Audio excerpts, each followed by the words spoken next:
guys! Good morning! So, it's Saturday. Andito nga pala ulit kami sa Cavite kasi, di ba nga, bumili kami ng motor. So, papagawa na tayo ng temporary plate since binigyan na tayo ng kopya ng OR, CR ng kasa.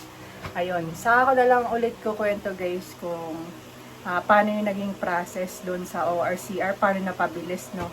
And then, papalagay rin pala ako ng tire hugger para hindi masyado madumihan yung makina, yung sa ilalim ng motor. Papalagay rin tayo ng kilay tint para maprotektahan yung sa, hindi ko lang tawag. Basta yun, papalagay tayo ng kilay tint din guys. So, yun, sama kayo sa amin mamaya.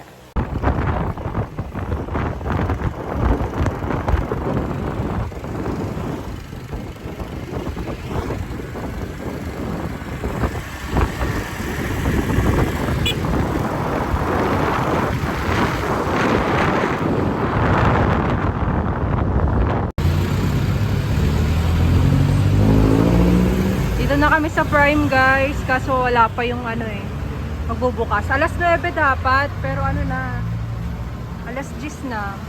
On the way na daw tinawagan ko eh. Tayo na lang natin kasi baka maunahan tayo pag umalis pa tayo. Kapagawa natin yung plate. Tire hugger. Tapos, lagyan natin ng protection dito. Tsaka dito. Lagyan mo ng top box. Wow, top box. Travelers. Riders. Yan, dito na kami sa loob. Open na pa. Mga helmet din sila dito.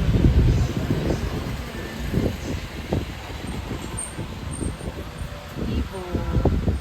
Ang dami nilang dito. Dami nagpapagawa dito. Yan, yung mga parts nila. Helmet. Yan. Ganito yung binili ko. Air hugger.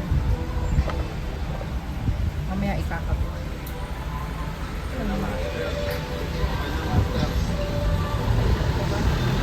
Wala pang mechanic. Kaya parang natin. Motor natin.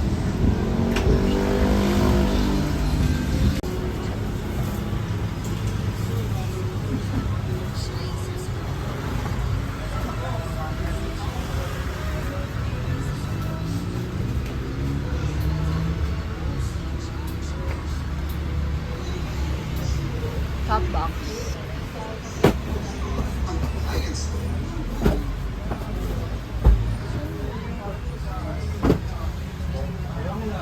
Tapos na ako.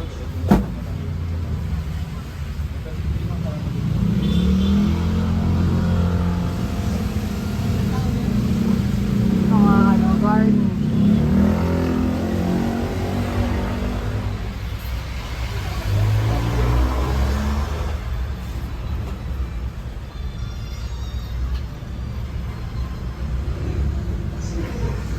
Mating.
kabila po.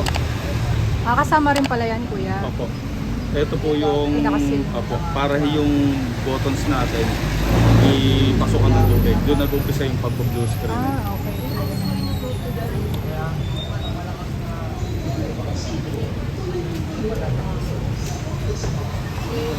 Actually, mas importante ito eh.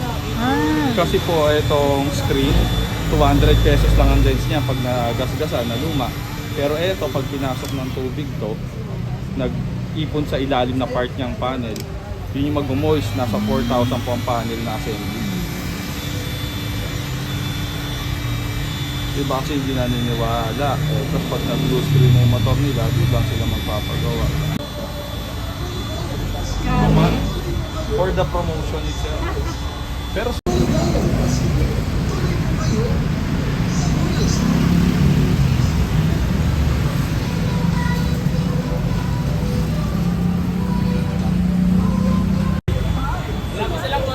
wala pa, ay sa likod mo, may naamoy na ako mekaniko, may grasa.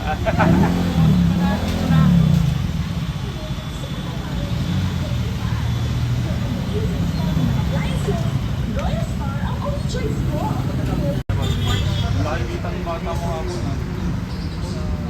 Ayaw na nga bumiyahe na eh, gusto na lang dito eh. Natututo na, di ba, kumikita pa.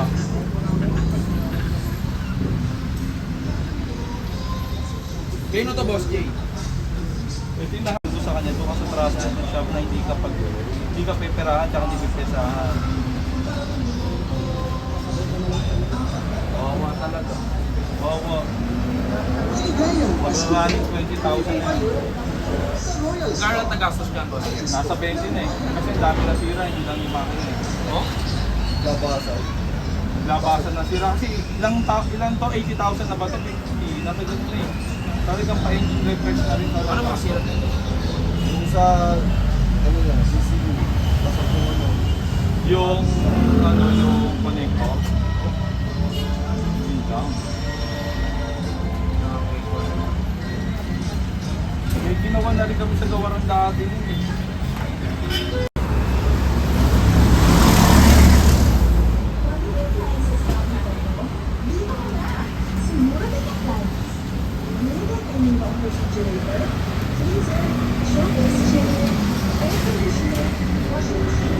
Tatanong sa akin si Linya kahapon eh, about sa CNA eh.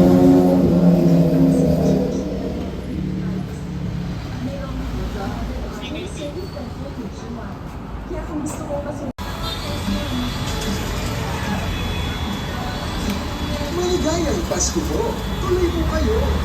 Sa Royal Store, ang Maligayang Store ng bayan. Ganda talaga ng puti, kaya lang di ako pwede magputi ng motor eh. Target Maamoy kasi po ako, madumi ako sa kotse ni Sarah at sa motor. Sa Royal Store. Sobrang dami yung ginagawa. Lalo na, mag-asa kamay ko. Yung ano ng panahon na malinis palagi. Kawawa yung pag-dugin sa akin. May nasasakyan ko, dark lang. oo.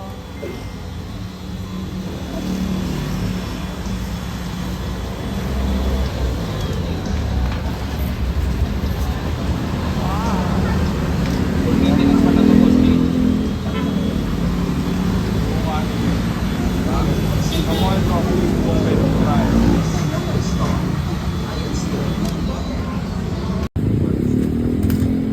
Saan ko ba rin ba? Tanong lang ako eh. Talaga, pag mura, expect mo na. Expect mo na. Pasensya na, mainit po talaga. Lalagay pa lang sana ako electric fan ngayon sa labas. Yung aircon mamayang gabi sa loob lang.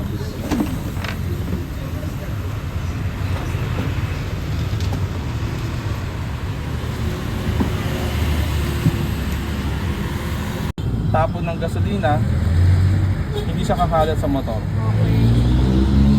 Ito naman yung sa kulay. Ito naman po isang kulay. Pasok lang, boss. Naghahanap na nga po kami ng location ng malaki-laki. Oo. Yung sa Las Piñas namin medyo malaki na po yun. Ah. Kaya lang dito sa Molino, kailangan talaga.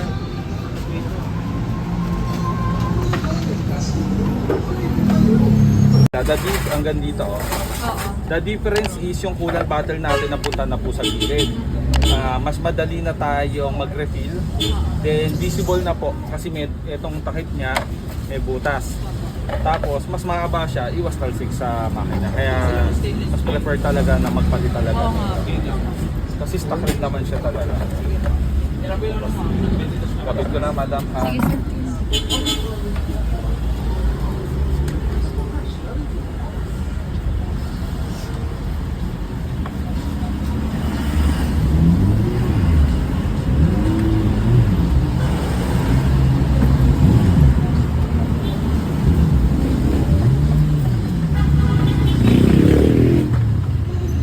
So ayan kung saan nakalagay yung stock, doon din natin lalagay itong replacement natin.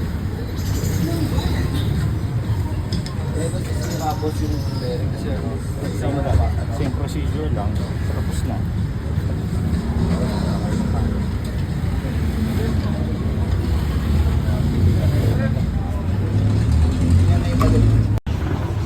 Para original pa rin.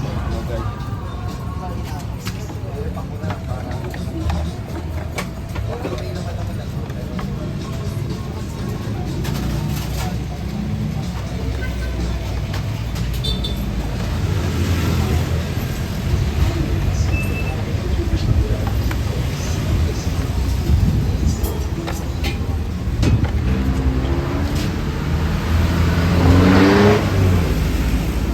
Tornilyo, same pa rin po ginamit natin. Basta lahat ng genuine parts natin, nainita kayo dyan madam ha, pasensya na. Okay lang. So hindi na ginamit natin. Coolant bottle niya magkaiba ng shape pero same ang kaya niya ilagay ng ml. Coolant level in between dapat ng dalawang guhit. Yun po ang standard. Yung goma yun din po gagawin. Dapat sa dito lang kuya. In between po nung dalawa. Yung, Pag sumobra, isusuka po yan kasi pagka umandar na yan. Kaya meron tayong overflow. tapos yan, suksok lang. Opo, iikot-ikot nyo lang pong konti para kumapit ng todo. So ito yung galing sa stock, si overflow. So yung lalagay natin.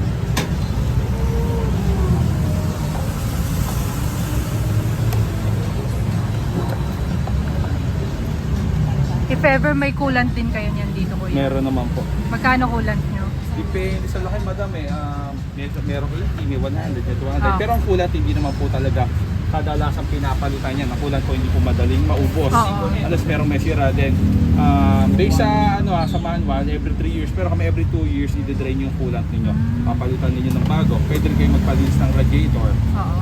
Ginagawa rin po natin dito yan. So, ito. Yung na maganda sa kanya, humaba na, visible po yung coolant bottle. Kaya kung magre-refill kayo, Yan na lang tatanggalin screw apo, na ito kuya. isang screw to. Isa lang, okay. Sige. So, ayan, check nyo na po.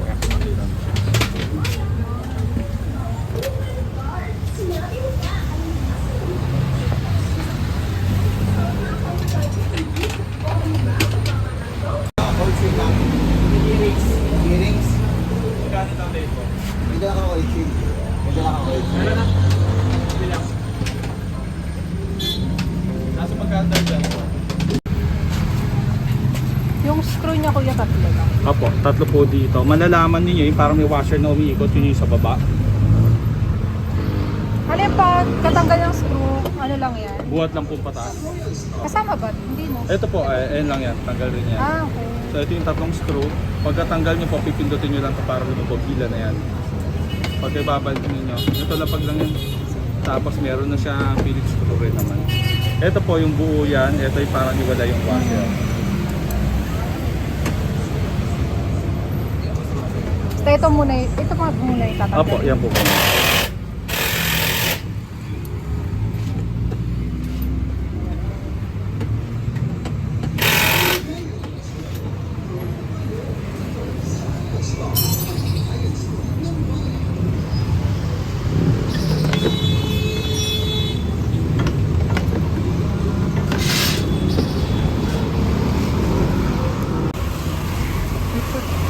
Dito na pala kami guys magla-lunch. Ano na, almost 12 na rin ata. Ayan na yung motor. Dito lang yan sa Camellia. Gutom na kami. Hindi pa kami nag-almusal. Ako kape lang. Almusal lang.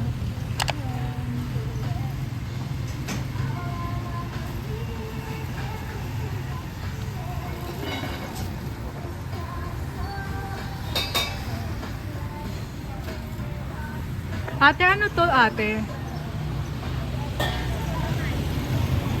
Eto. Ayun yung Gato Batangas. Eh yung isa, ano yun? Yung parang orange. Okay. Sige. So, ayun guys. Ayan, medyo presko lang dito. In-order pala namin Gato Batangas kasi matagal na nag-curve si Roda. And then, yung anong pata ba yun? May sabaw. Pata daw may sabaw. Na parang bulalo. Tignan natin. Bali yung nagastos pala dyan sa motor kanina is 2,1. Tapos yung plate papalitan pa. Ay, babalikan pa namin. Kasi dun yung gawaan nila sa kabilang branch. Yun yung Gato Batangas niya.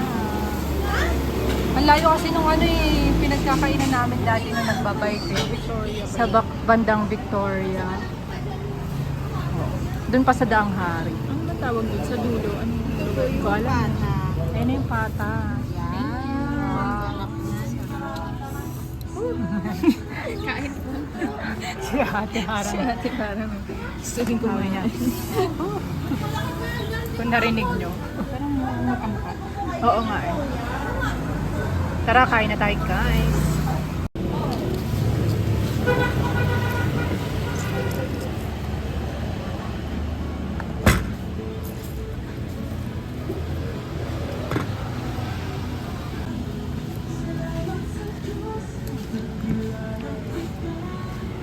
Ito yung mansino lang. Ito yung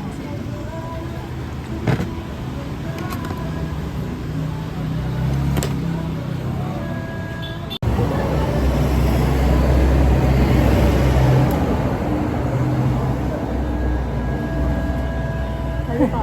Katap.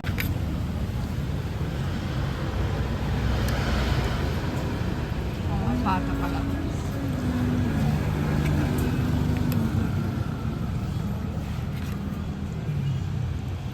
mga laman-laman. So yung puro eh. Ang parang pala silang sabaw.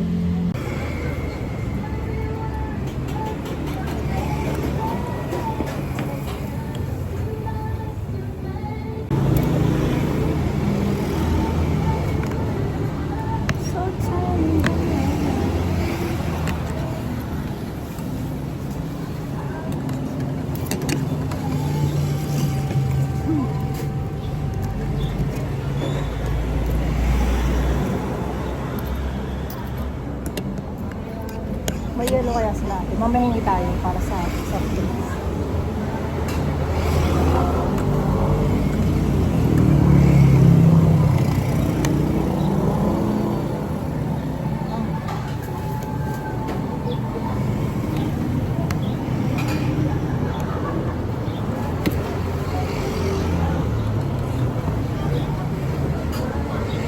Basta kami kumain guys. Siya daw mag-drive pa uwi. Naririnig nyo ba ako? Ka muna. Ka muna. Ayan. Ganda no? Ito yung feel lighting.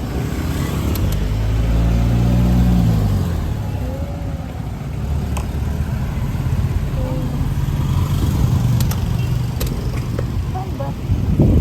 Ayan na. Start. Ano yan?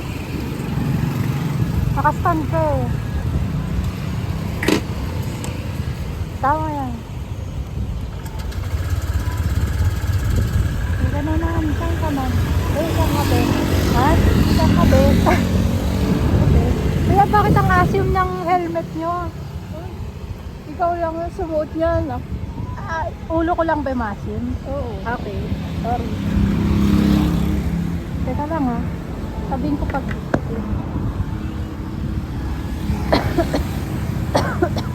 Ako, may sakit pa tong rider.